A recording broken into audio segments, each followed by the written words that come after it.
Welcome to Choice Classic Radio. Like us on Facebook, subscribe to us on YouTube, and help keep this show alive by donating at choiceclassicradio.com. For more of your favorite old-time radio shows, join us on our companion podcast, Choice Classic Radio Detectives, where we bring to you tales from the greatest detective shows the golden age of radio had to offer. And now, with 463 episodes made, broadcast on CBS Radio from 1942 to 1955, we bring to you The Whistler. The Whistler, another signal mystery.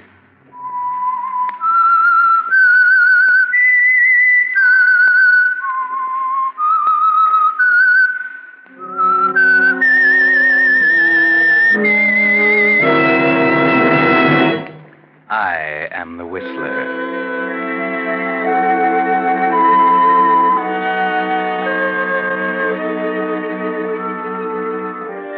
And I know many things, for I walk by night. I know many strange tales, many secrets hidden in the hearts of men and women who have stepped into the shadows. Yes, I know the nameless terrors of which they dare not speak.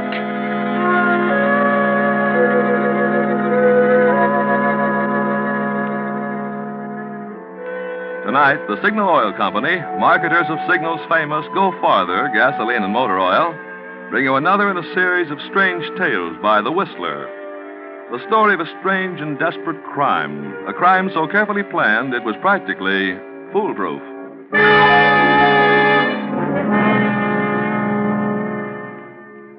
But first, I'd like to take a moment to tell you about Jack Henley, whose signal service station in Santa Ana, California, has been on the same corner for 13 years.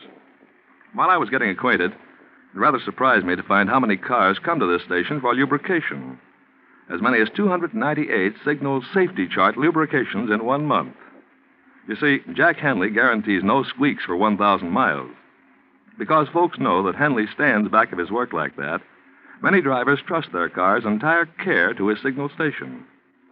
One of his old customers, a doctor, recently remarked, "I've traded with Henley's Signal station for 10 years because I know my car will always be ready to go." Well, friends, there in a nutshell is one reason why so many drivers are switching to Signal stations these days. They know that Signal dealers, being in business for themselves, give the conscientious kind of service that keeps regular customers. And they'll be there, year after year, standing back of their work. These days, when cars must last, that's the kind of service you need. The kind you will find at your friendly neighborhood Signal oil dealer. And now, The Whistler.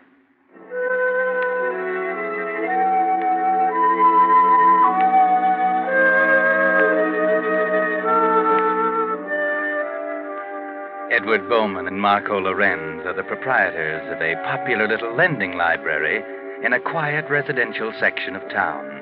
They cater to a highly respectable clientele. A clientele who might be surprised to overhear their breakfast table conversation this morning as they sit in the back of their shop, huddled over a crudely drawn diagram. The smoke from their cigarettes curls upward to hang like a cloud in the stream of morning sunlight. Suddenly, Marco, with a gesture of disgust, pushes the diagram aside. The whole thing is impossible, Eddie. They got the place locked up tighter than a drum. I told you was the guy who never gave up. Here's $100,000 in negotiable bonds, and you want to kiss it goodbye. Listen, Marco, look at this diagram. Now, look, here's the vault where they keep the bonds. Now, it's 5 yards from there to the door. Here is where we can cut the wires on the alarm system. See? Once we get inside, the job's a pushover. Sure, it's a pushover, if we can get inside. It ought to be. We spent 3 months casing the joint. But how do we get in? You couldn't blast through that door. And as for the windows, and I suppose you're going to shrink yourself down and crawl between the bars. Well, what's wrong with using a hacksaw? I already told you it takes too long. It's too risky. They've only got 2 bars in each window. If we could get 1 bar out, I might be able to squeeze through. What we need is a 9-year-old kid. A small 9-year-old. Yeah, one with a criminal record preferred. Hey, are you still planning to fence the stuff with Jake? Yeah, right after we pull the job. I'm not taking any chances. Jake will give us $50,000 for the bonds. And then we're sitting pretty. No hot money, no stolen goods. Yes, sir. We'll be sitting pretty. If we could only dream up a way to crack that office. Don't tell me we got a customer this end. I'll go. Oh, good morning, Mrs. Miles. Good morning, Mr. Bowman. I brought someone in to meet you. This is Mr. Johnson. Well, how do you do? Put her there, Bowman. And the name is Shorty. Shorty Johnson. Known to millions as the small change kid with $1 million personality. Well, just call me Eddie. Shorty is my new tenant. Your new tenant? Yes, he just came in from the east. He plans to go to work in the aircraft industry. Fuses, you know. Fuselage, ma'am, fuselage. Yes, sir, Eddie. I walked out on a great theatrical career to come out to the West Coast and serve my country. A great career. You're an actor? Acrobat, my boy, acrobat. Played the palace for 8 weeks. Tumbling Tom Thumb, the world's mightiest mite. That's how they build me. But from now on, I'm taking my cues from Uncle Sam. Yes, sirree. But now then, what have you got in the way of a rootin', tootin', hair-raising yarn? Well, I got That was the first thing Shorty asked about when he moved in, Mr. Bowman, where he could get books. I think you're going to have a very steady customer on your hands. That's right, Eddie. I'm a sucker for exciting literature. Mysteries, westerns, spicy stories, anything. Yeah. Well, we got a new mystery called Another Man's Poison. It's a bestseller. Nah, I'm tired of poison. Haven't you got something with a lot of gunplay in it? You know, an old-fashioned gangster story with lots of shooting? Yeah, well, let's see now. What's keeping you, Eddie? Oh, sorry, Mrs. Miles. I didn't see you. Oh, hello, Mr. Lorenz. Marco, this is Mr. Johnson, Shorty Johnson. Huh? What are you staring at, brother? Haven't you ever seen a midget before? Oh, sure. How are you? Shorty just came in from the east. He's renting a room over at Mrs. Miles. Oh, I see. Yes, Shorty's quite a bookworm. That's why I brought him over this morning. I told him you boys had the best rental library in town. Well, I hope he's as good a customer as you are, Mrs. Miles. Well, I guess we might as well push off, ma'am. Nice meeting you, boys. I'll see you around. Yeah, you bet. Sure. Goodbye, Mr. Bowman. Mr. Lorenz. Goodbye. Goodbye. Now I've seen everything. The richest dame in town takes in a roomer. Oh, why not? She's got plenty of room to spare. Yeah, I guess so. Friendly little guy, wasn't he? Oh, Shorty? Yeah, kind of a character. How big would you say he is? Huh? Oh, about 4 feet tall, 75 pounds. Why? Just the right size. Sure. Just right. What are you talking about? Oh, nothing. Just an idea I had.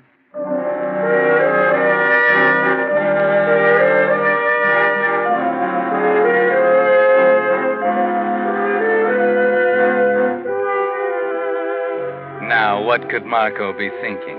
Could it be how very fortunate it is?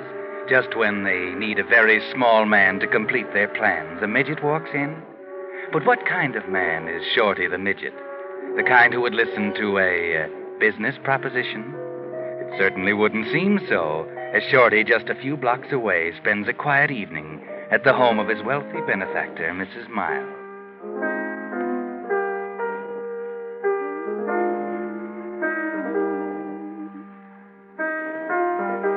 He got him. Right between the eyes, too. Hot dog. What are you reading now, Shorty? Temptations of a Gun Moll. The boys just got it in today. I suppose this one is a regular humdinger? A pipperoo, to say the least, ma'am. You'll have to read this one, Mrs. M. Make your blood pressure zoom right up to 300. Yes, sir, just what the doctor ordered. Shorty, what would my friends think if they caught me reading Temptations of a Gun Moll? Only trying to improve your education, ma'am. I used to teach school, you know. My, you've certainly had a checkered career, haven't you? Checkered is the word for it, ma'am. But no more. From now on, it's a time clock and a pair of overalls. Oh, then you've heard from the plant? Yep. I'll start to work any day now. A simple, honest toiler. That's my new role in life. Well, that's fine. I guess it's about time I started paying you back for everything I owe you. Now, Shorty, we agreed not to talk about that. Why, goodness sake, you've been such a help to me. I don't know how I'll get along when you go to work. On the contrary, Mrs. M., on the contrary. Having you fuss and worry over me makes me feel like, well, like there's someone taking an interest. You know what I mean? After 10 years of traveling around from one circuit to another, living out of trunks, Feels pretty good to talk over your problems with someone besides agents and producers. Oh, you poor boy. It must have been terribly hard for you all those years. Wasn't easy, ma'am.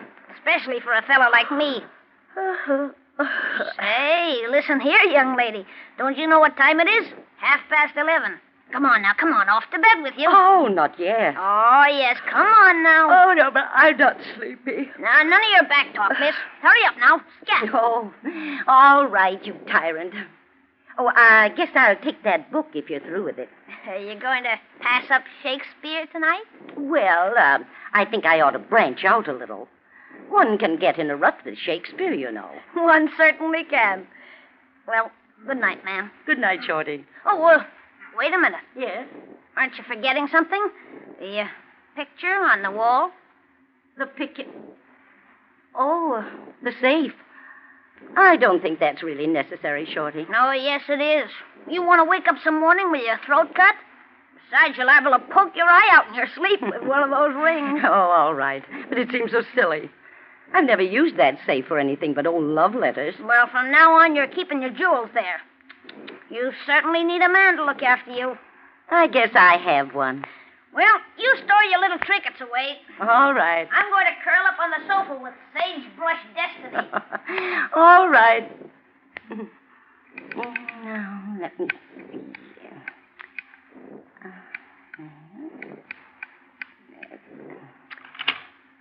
Now, my rings, bracelet, brooch. I guess that's all. Oh, my pearls. I almost forgot. There. Well, that's done. I hope you're satisfied. Good night, Shorty. Shorty. Why, for goodness sake, he's sound asleep.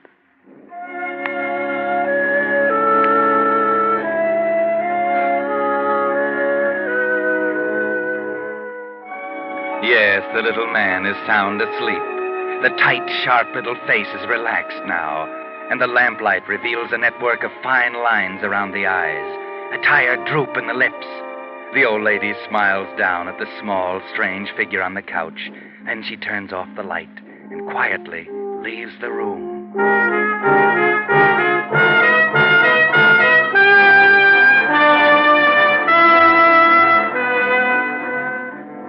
But a few blocks away, in the back room of the rental library, there is no sleep, no rest. Eddie Bowman and Marco Lorenz sit facing each other across the kitchen table, their eyes narrowed, their voices raised in an excited argument. You're crazy. You're crazy, Marco. You're off your nut. We can't get away with a thing like that. What do you mean we can't? I got it all worked out. Shorty's room is in the back of the house, and he's got a separate entrance. And the old lady sleeps upstairs in the front of the house. That's right. Drive over there tomorrow night, about midnight, when the old lady's sure to be in bed. Oh. She won't hear a thing. We get Shorty first. He'll come easy. Yeah.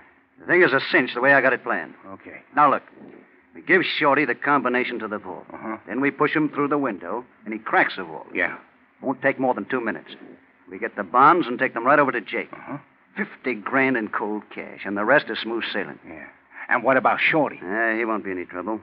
We got a nice barrel of cement for him.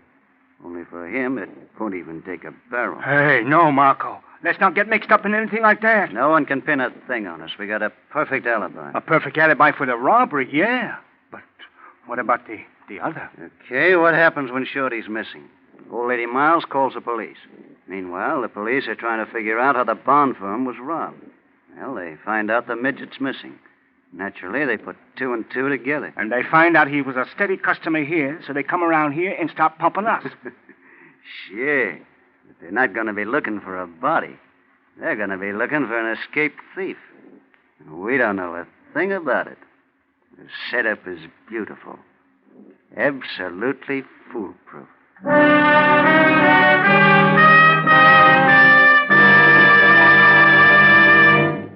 You are listening to The Whistler, another signal mystery brought to you by your friend, the Signal Oil Company, marketers of Signal's famous Go Farther gasoline and motor oil.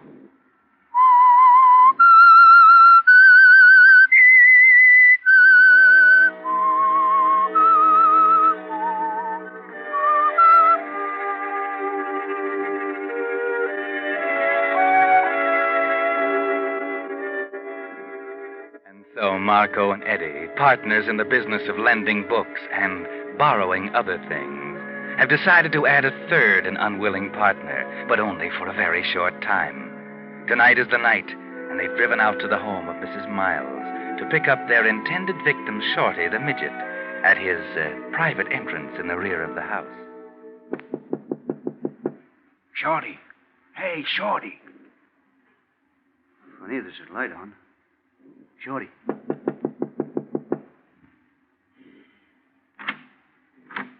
Who is it? Oh, Eddie and Marco. Yeah, we just dropped over for a little visit. Well, it's awfully late. I was just getting ready for bed. Well, we just stay for a minute. Well, I really... Hey, what goes on? What are you packing for? Well, boys, I guess you got me cornered. I couldn't pass my physical over at the plant. I'm leaving tomorrow morning. Leave? What? Yep. I wired my agent. He's got a great part for me in a New York show. So you're walking out, huh? Going back to the big dough. Oh, gee, fellas, I don't want you to think I'm a heel, but what else could I do? Get away from that suitcase. Marco, please be careful. I've got everything all neatly packed. I thought you were trying to hide something, you little rat. Trying to get away with one of our books, huh? Hey, what do you know? Sagebrush Destiny. A brand new one, too. Oh, please, Marco, I didn't mean anything bad. I just didn't have time to finish it. I was planning to send it back, honest. Where's the other one? Temptations of a Gun Moth. Mrs. Miles is reading it. Oh, don't be so, Marco. Here, take the book. Put that book back in the suitcase. But I thought... You heard what he said. Well, say, what's the idea?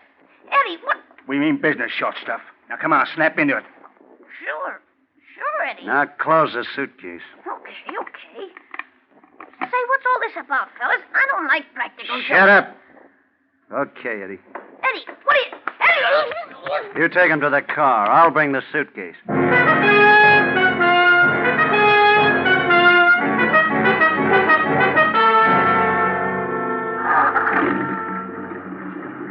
All set. Move over, Shorty. What are you guys up to? Is this some kind of a joke? Shut up! Yeah, things are working out better than we planned. Yeah, you're leaving town at a very convenient time, Shorty. Very convenient. What's all this about, fellas? I haven't done anything wrong. I don't like this, Marco. What's Eddie doing with a gun? Never mind about the gun. Just keep your mouth shut and your eyes open, and you'll be all right. I don't like this, Marco. Let me out, please. I said keep your mouth shut. But where are we going? Might as well tell him now, Marco. Yeah. Ever hear of the J.M. Donahue firm? Stocks and bonds? Yeah. That's where we're going right now. But what for? For 100 grand in negotiable bonds. You're crazy, Marco. You can't get away with a thing like that. Oh, yes, we can. With your help, short guy. What are you talking about? The only way to get into the place is through a window. And that's where you come in. No, I won't do it. You can't make... You'll do it all right, my friend. You want to keep healthy.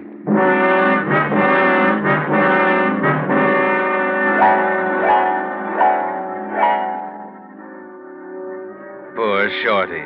Either way, it's not going to be so healthy for him, is it? But he doesn't know that as the car pulls up to the curb at the rear of a small building, and the three of them alight. The preliminaries are over quickly. A snip of the pliers and the emergency alarm system is cut. Eddie goes to work on the window. A few twists of Eddie's jimmy and... There. As easy as slicing a cake. Okay. Here, Shorty. Combination of the savers on this paper. Can you read it? Yeah, I guess so. Okay, now when you get inside, the vault's just a few feet to your right. Go straight there. Open it and get the stack of bonds. And bring them straight back here, understand? Yeah, I understand, Marco. And listen, you little runt, no funny business. We can see every move you make. We ain't got these rods for looks, see? I know. Okay, come on, Shorty. I'll give you a boost. Give me a hand. Here.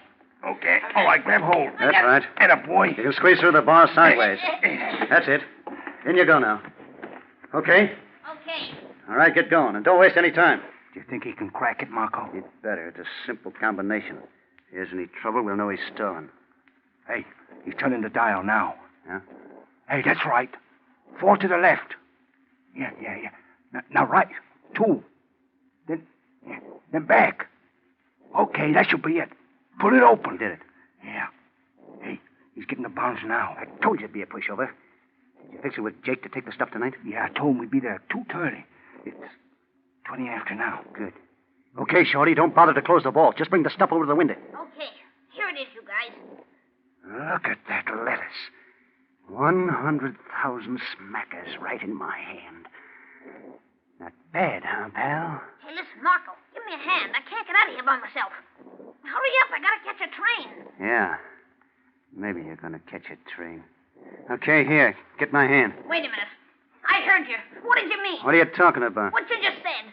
Don't waste time. Take my hand. No. What did you mean? Maybe I'd catch a train. He didn't mean nothing, Shorty. No, I was just kidding, Shorty. Come on, take my hand. No. I thought you wanted to get out of there. No, I see it now. You're going to kill me, so I can't squeal on you. No, I see it. No, listen, Shorty, no. We'll even cut you on the take, honest. Only just come on down. Get out of there. No, now I see it. I'm going to stay here. Stay here and wait for the cops. Marco, he's running back. He's going to hurt. Eddie! What's the matter? I got him. He won't blab to the cops You now. crazy fool. We had a perfect alibi, and you had to butcher. Yeah, but Marco, I... Never mind. There's no time to talk now. Let's get out of here.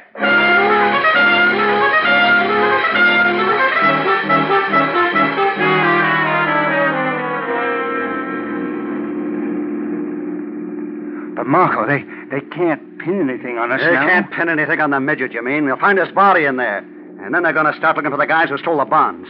Only now it won't be just a grand larceny rap. It'll be murder. I'm sorry, Marco. I must have lost my head. I thought if he got into that vault and hid... We could have gotten him out some way, given him our guns, given him half the take, something. But now... Well, what are we going to do? I don't know, but we got to get another alibi quick. Yeah. Hey, how about this? Suppose we just walked into the police station, see? And told them we heard gunshots near there, see? That ought to throw them off our trail. Yeah. Yeah, it might work. It's dangerous, but we got to do something. I guess we better take a chance. I mean, come on, we got to get this stuff over to Jake's first and get rid of it.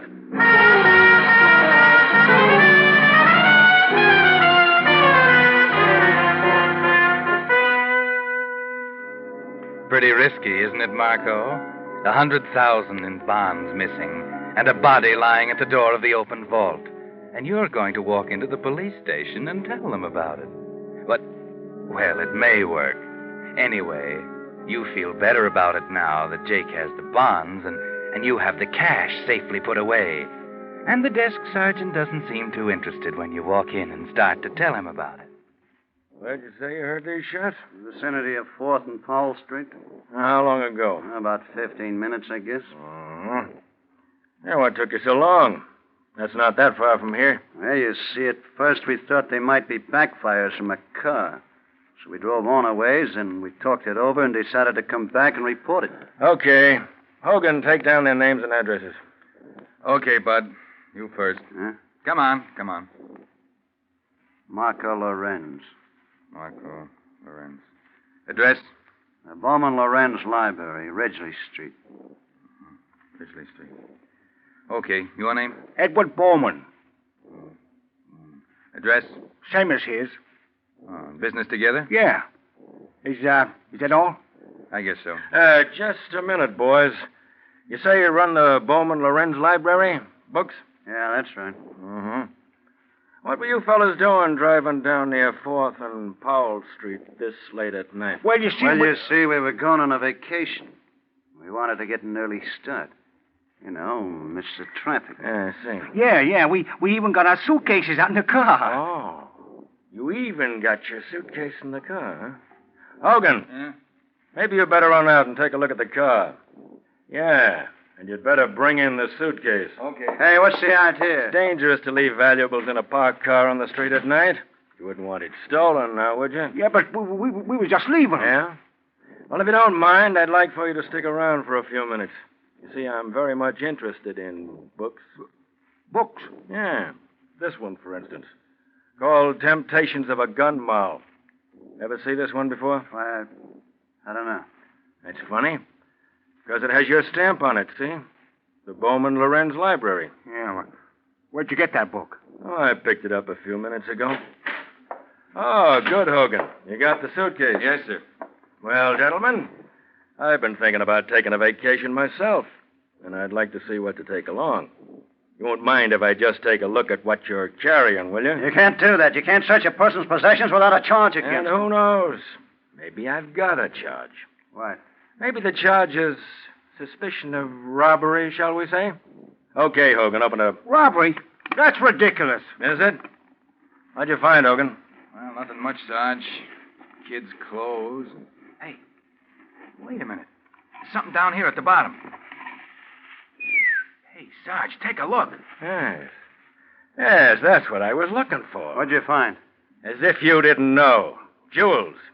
I suppose you didn't think they'd be missed this soon. But we got an emergency call to go out to Mrs. Miles' house about an hour ago. Shorty. Listen, you can't pin a jewel robbery on us. That old dame can't do that to us. We know who did it, no matter what she told you. She didn't tell us anything. When we got there, she was sitting on a sofa with this book in her hand. So what? But she wasn't reading. She couldn't. You see, she had a little round bullet hole right between the eyes. No. Lock him up, Hogan, on suspicion of murder.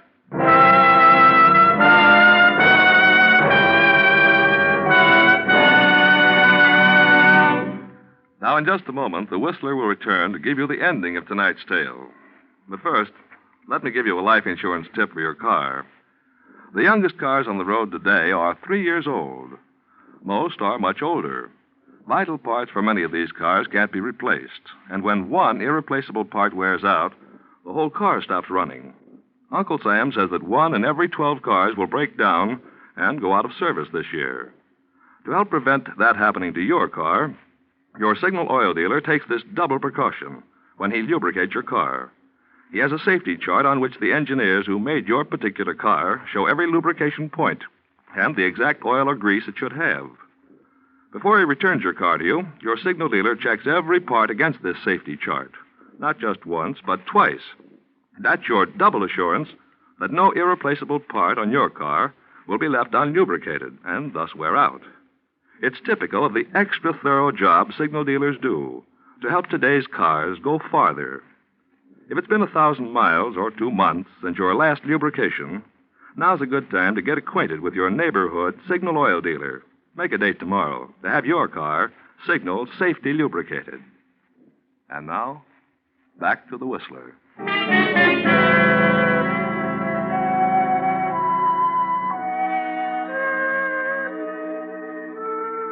Well, that was quite a mix-up, wasn't it? For a crime that was supposed to be foolproof. What Eddie and Marco didn't know was that Shorty pumped a bullet into Mrs. Miles and was getting away with her jewels when they kidnapped him to help them rob the security office. Yes, Shorty killed Mrs. Miles. Eddie and Marco shot Shorty. And now they'll die for the murder Shorty committed. It all came out even, didn't it? Well, no, not quite. Because, you see, in the hospital ward, the doctor bends over a still small figure. He shakes his head. Shorty Johnson will live. The shots Eddie fired didn't kill him. So Eddie and Marco will burn for a crime they didn't commit. And Shorty will go free for it. Yes, free. But he won't get off without paying.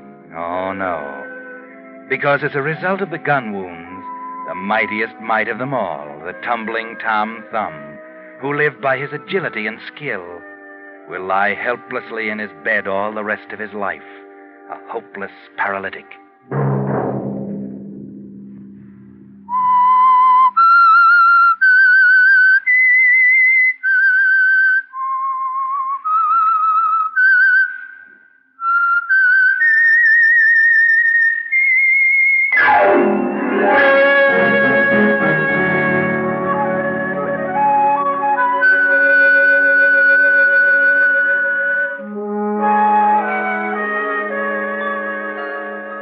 The Whistler is broadcast for your entertainment by the Signal Oil Company, marketers of Signal's famous Go Farther gasoline and motor oil, and your neighborhood Signal dealer, at your service to keep your car running for the duration.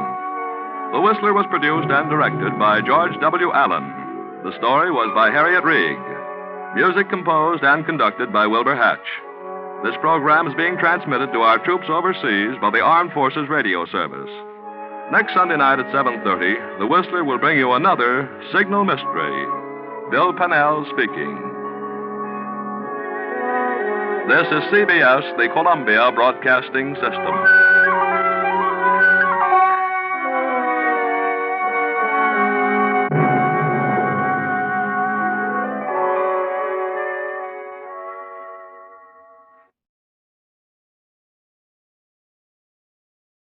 That concludes today's episode.